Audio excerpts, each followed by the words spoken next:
Hello students, welcome to Darideepa counselling guide channel. So ಇವತ್ತು ಒಂದು ಯಾವ್ಯಾವುದು ಕ್ಲೇಮ್ಗೆ ಏನೇನು ಡಾಕ್ಯುಮೆಂಟ್ಸ್ ಬೇಕು ಅನ್ನೋದನ್ನು ನಾನು ಇವತ್ತು ತಿಳಿಸ್ಕೊಡ್ತಾ ಇದ್ದೀನಿ. ಮೊದಲನೇದಾಗಿ ಸಿ ಇ ಟಿ ಎಕ್ಸಾಮ್ ಡೇಟ್ನ ಕೆ ಎದವರು ತಮ್ಮ ವೆಬ್ಸೈಟ್ನಲ್ಲಿ ರಿಲೀಸ್ ಮಾಡಿದ್ದಾರೆ ಅಂತ ನಿಮಗೆಲ್ಲ ಗೊತ್ತಿದೆ.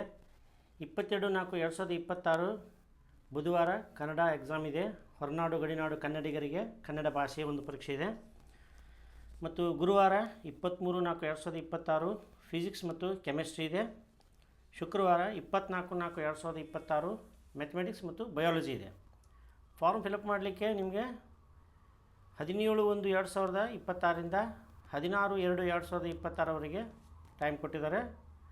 ಅಷ್ಟರಲ್ಲಿ ನೀವು ನಿಮ್ಮ ಒಂದು ಫಾರ್ಮ್ ಫಿಲ್ಲಿಂಗ್ ಮಾಡಲಿಕ್ಕೆ ಏನೇನು ಡಾಕ್ಯುಮೆಂಟ್ಸ್ ಬೇಕು ಅನ್ನೋದನ್ನು ಬೇಗ ರೆಡಿ ಮಾಡ್ಕೊಂಡು ಇಟ್ಕೊಂಡ್ರೆ ಮುಂದೆ ನಿಮಗೆ ಡೇಟ್ ಮುಗಿಯೋದ್ರೊಳಗೆ ನೀವು ಮಾಡಿಕೊಂಡ್ರೆ ಚೆನ್ನಾಗಿರುತ್ತೆ. ಇಲ್ಲ ಅಂತಂದರೆ ಮತ್ತೆ ನೀವು ರಿಕ್ವೆಸ್ಟ್ ಮಾಡ್ಕೋಬೇಕಾಗುತ್ತೆ, ಅದು ಸುಮ್ಮನೆ ತೊಂದರೆ ಆಗುತ್ತೆ ನಿಮಗೆ. So documents required for C E T and NEET exam ಅಂತ ನಾನೊಂದು ಲಿಸ್ಟ್ ಮಾಡ್ತಾಯಿದ್ದೀನಿ. ಇದನ್ನು ನೀವು ಸರಿಯಾಗಿ ಬರ್ಕೊಂಡು ಈ ಪ್ರಕಾರ ನೀವೊಂದು ಡಾಕ್ಯುಮೆಂಟ್ ಎಲ್ಲವನ್ನು ತೊಗೊಂಡು ರೆಡಿ ಮಾಡ್ಕೊಂಡು ಇಟ್ಕೊಂಡು ಫಾರ್ಮ್ ಫಿಲಪ್ ಮಾಡಿದರೆ ನಿಮಗೆ ಯಾವುದೂ ತೊಂದರೆ ಆಗೋದಿಲ್ಲ. ಸೊ ಮೊದಲನೇದಾಗಿ ನೀವು ಮಾಡ್ಕೋಬೇಕಾದ್ದು ಅಂತಂದರೆ ನಿಮ್ಮ ಒಂದು ಆಧಾರ್ ಕಾರ್ಡ್ ಪ್ರಕಾರ, ನಿಮ್ಮ ಒಂದು SLC ಮಾರ್ಕ್ಸ್ ಕಾರ್ಡ್ ಪ್ರಕಾರ ಆಧಾರ್ ಕಾರ್ಡ್ನ ಅದರಲ್ಲಿರುವ ಹೆಸರು ಮತ್ತು ಫೋಟೋ ಮತ್ತು ಡೇಟ್ ಆಫ್ ಬರ್ತನ್ನ ನೀವು ಆಧಾರ್ ಕಾರ್ಡ್ನಲ್ಲಿ ಸರಿಯಾಗಿ ಚೇಂಜ್ ಮಾಡಿಸ್ಬೇಕು. ಯಾವುದೇ ಥರ ಸ್ಪೆಲ್ಲಿಂಗ್ ಮಿಸ್ಟೇಕ್ ಇರಬಾರ್ದು ಅಂತ ನಾನು ಮೊನ್ನೆ ವಿಡಿಯೋದಲ್ಲಿ ಹೇಳಿದ್ದೆ. ಸೊ ನೆಕ್ಸ್ಟು ನಿಮ್ಮ SLC ಮಾರ್ಕ್ಸ್ ಕಾರ್ಡ್ ಪ್ರಕಾರ ಆಧಾರ್ ಕಾರ್ಡ್ ರೆಡಿ ಆಗಲಿ. ಅದ್ರ ಪ್ರಕಾರ ನೀವೀಗ ಪಾಸ್ಪೋರ್ಟ್ ಸೈಜ್ ಫೋಟೋ ಇರಬೇಕು ಮತ್ತು ಸ್ಟೂಡೆಂಟ್ ಸೈನ್ ಸಿಗ್ನೇಚರು ಮತ್ತು ಮೇಲ್ ID ಮತ್ತು caste and income certificate, minority certificate, category certificate, SK certificate. ಅಂದರೆ ಇದರಲ್ಲಿ ಈ ಕೆ ಎದವರು ಮೊನ್ನೆ ಒಂದೇನು ತಮ್ಮ ವೆಬ್ಸೈಟ್ನಲ್ಲಿ ಒಂದು ನೋಟಿಫಿಕೇಷನ್ ಬಿಡುಗಡೆ ಮಾಡಿದ್ರಲ್ಲ, ಅದ್ರ ಪ್ರಕಾರ ಹೇಳೋದಾದರೆ for SC students SCA, SCB ಮತ್ತು SCC ಅಂತ ಅವು ಇಂಟರ್ನಲ್ ಕ್ಯಾಸ್ಟನ್ನು ಅವು ಬೇರೆ ಬೇರೆ ಸರ್ಟಿಫಿಕೇಟ್ನ ನೀವು ತೊಗೋಬೇಕಾಗತ್ತೆ. SC ಅವರು ಆ ಕ್ಯಾಸ್ಟ್ ಸರ್ಟಿಫಿಕೇಟ್ ಜೊತೆಗೆ ಅದರಲ್ಲಿ RD ನಂಬರ್ ಇರಬೇಕು ಮತ್ತು ಇನ್ಕಮ್ ಬಿಲೋ 10 lakh ಇದ್ದರೆ ನಿಮಗೆ ಒಂದು ಫೀನಲ್ಲಿ ಬೆನಿಫಿಟ್ ಸಿಗುತ್ತೆ.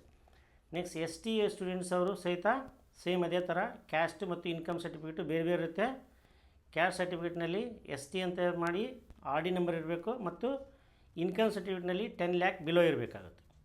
ಇನ್ನು ಕ್ಯಾಟಗರಿ ಸರ್ಟಿಫಿಕೇಟ್ ಯಾವುದು, ಕ್ಯಾಟಗರಿ 1 ಅವರು ಕ್ಯಾಸ್ಟ್ ಸರ್ಟಿಫಿಕೇಟು ಮತ್ತು ಇನ್ಕಮ್ ಸರ್ಟಿಫಿಕೇಟ್ನಲ್ಲಿ ಕ್ಯಾಸ್ಟ್ ಆಯಿತು ಮತ್ತು ಇನ್ಕಮ್ನಲ್ಲಿ ಅವರು 2.5 lakh ಕಡಿಮೆ ಇರಬೇಕು. ನೆಕ್ಸ್ಟ್ ಇನ್ನು 2A ಮತ್ತು 2B ಮತ್ತು 3A 3B ಮತ್ತು ಇದೆಲ್ಲ ಇದರಲ್ಲಿ RD ನಂಬರ್ ಜೊತೆಗೆ ಕ್ಯಾಸ್ಟು ಮತ್ತು ಇನ್ಕಮ್ ಸರ್ಟಿಫಿಕೇಟ್ ಎಲ್ಲ ಒಂದರಲ್ಲೇ ಬರುತ್ತೆ. ಇವರು ಕೂಡ ಬೇಗ ಅದನ್ನು ತೊಗೊಂಡು ಇಟ್ಕೋಬೇಕು. ನೆಕ್ಸ್ಟ್ ಕನ್ನಡ ಮೀಡಿಯಮ್ನವ್ರು ಯಾರು ಕ್ಲೇಮ್ ಮಾಡಲಿಕ್ಕೆ ಬಯಸ್ತೀರ ಅವರು 1 to 10 ಒಂದು ನೀವೇನು ಕನ್ನಡ ಮೀಡಿಯಮ್ನಲ್ಲಿ ಸ್ಟಡಿ ಮಾಡಿರ್ತೀರಲ್ಲ, ನೀವು 1 to 10 ಸ್ಟಡಿ ಮಾಡಿದ ಮೇಲೆ ಆ ಒಂದು ಸ್ಕೂಲಿಂದ ಒಂದು ಸರ್ಟಿಫಿಕೇಟ್ ತೊಗೊಂಡು ಒಂದು ಏನು ಫಾರ್ಮ್ಯಾಟ್ ಇರುತ್ತೆ ಕನ್ನಡ ಮೀಡಿಯಮ್ ಸ್ಟಡಿ ಸರ್ಟಿಫಿಕೇಟ್ ಅಂತ, ಅದನ್ನು ತೆಗೆದುಕೊಂಡು BO ಸಿಗ್ನೇಚರ್ ಸೈನ್ ಮಾಡಿಸಿ ಇಟ್ಕೋಬೇಕು. ನೆಕ್ಸ್ಟ್ ರೂರಲ್ಗೆ ಯಾರು ಕ್ಲೇಮ್ ಮಾಡಬೇಕಂತೀರ ಅವರು 1 to 10 ಕನ್ನಡ ಮೀಡಿಯಮ್ನಲ್ಲಿ ಸ್ಟಡಿ ಮಾಡಿರಬೇಕು, ರೂರಲ್ನಲ್ಲಿ ಸ್ಟಡಿ ಮಾಡಿರಬೇಕು ಮತ್ತು ಇದನ್ನು ಸಹಿತ ನೀವು BO ಸೈನ್ ಮಾಡಿ ತೊಗೊಂಡಿಟ್ಕೋಬೇಕು. ಇನ್ನು ಜನರಲ್ ಮೆರಿಟ್ ಇದ್ದವರು ರೂರಲ್ನಲ್ಲಿ ನಾವು ಕ್ಲೇಮ್ ಮಾಡಬೇಕು ಅಂದರೆ NCL ಸರ್ಟಿಫಿಕೇಟು ನೀವು ತೊಗೊಂಡಿಟ್ಕೋಬೇಕು. ಅವ್ರದ್ದು ಇನ್ಕಮ್ ಮಾತ್ರ 8 lakhsಗಿಂತ ಕಡಿಮೆ ಇರಬೇಕು ಫಾರ್ ರೂರಲ್ ಸ್ಟೂಡೆಂಟ್ಸ್ ಓನ್ಲಿ, ಆಯಿತಾ.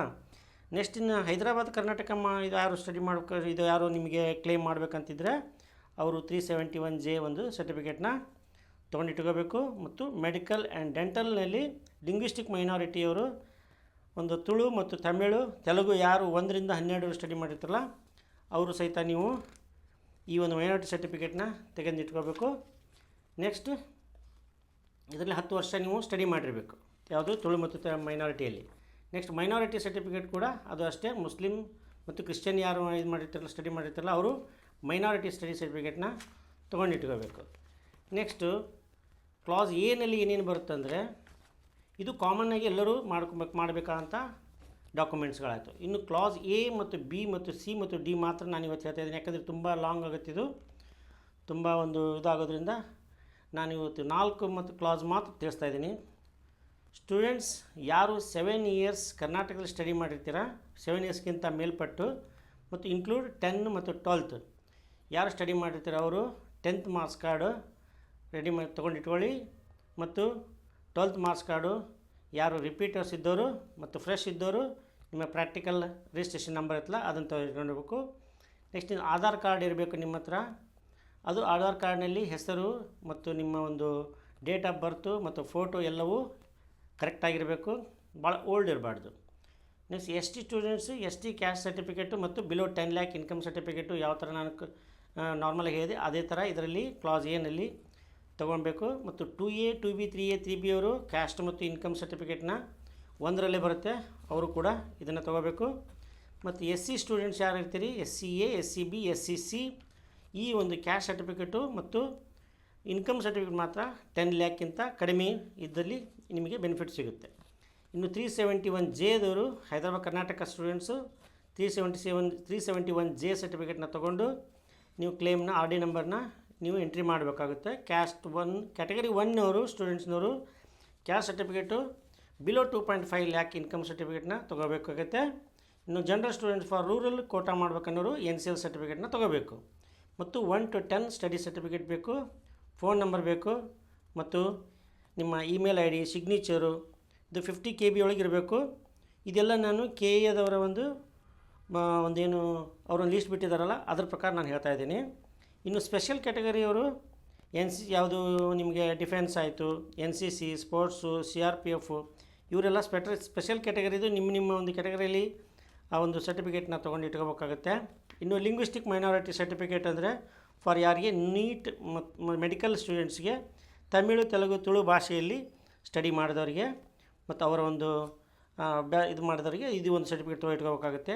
PH ಇದ್ದವರು UD ID ಕಾರ್ಡ್ ಅಂತ ಸಿಗುತ್ತೆ, ಅವರು ಫಿಸಿಕಲ್ ಡಿಸಬಿಲಿಟಿ ಇದ್ದವರು ಅದನ್ನು ಸಹಿತ ನೀವು ತೊಗೊಂಡು ರೆಡಿ ಮಾಡ್ಕೋಬೇಕು. ಕನ್ನಡ ಮೀಡಿಯಮ್ ಸರ್ಟಿಫಿಕೇಟ್ ಇದ್ದವರು ಯಾರು ಕ್ಲೇಮ್ ಮಾಡ್ಬೇಕಂತೀರ ಅವರು student study in Kannada medium 1 to 10 ಯಾರು ಇರ್ತೀರಿ ಅವರು ಈ ಕನ್ನಡ ಮೀಡಿಯಮ್ ಸರ್ಟಿಫಿಕೇಟ್ನ ತೊಗೊಂಡು ನಿಮ್ಮ ಒಂದು BA ಅವರಿಂದ ಸೈನ್ ತೊಗೊಂಡು ಇಟ್ಕೋಬೇಕು.